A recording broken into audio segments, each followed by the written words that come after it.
na ako siya ganihan. Na siya ay number of years no nga nag-stay na siya din sa Philippines.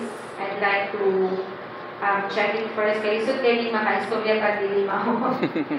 Okay, sa whom to enumerate katong imong mention nga mga foreigners. Civilian citizens of foreign countries who had stayed or expected to stay for at least a year from the date of arrival, they are included here in the Philippines. Kung asa siya nag-stay, they are included in the 2024 PAPSET CBMS. Thank you. Okay, so another question. Yes, ma'am in red.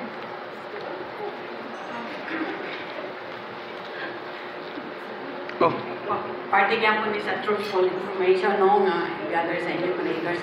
Ma'am kanang unsa ninyo pag-address kining mga questionnaire like maingon mo sila nga medyo mo ma'am kanya naman yung mga tao ana mga babae or lalaki na ma-irritate.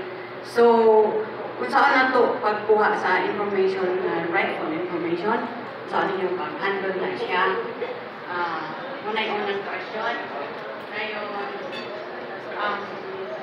In your statement, Ma'am Janice, na katong pandemic, naghimo man mo og census,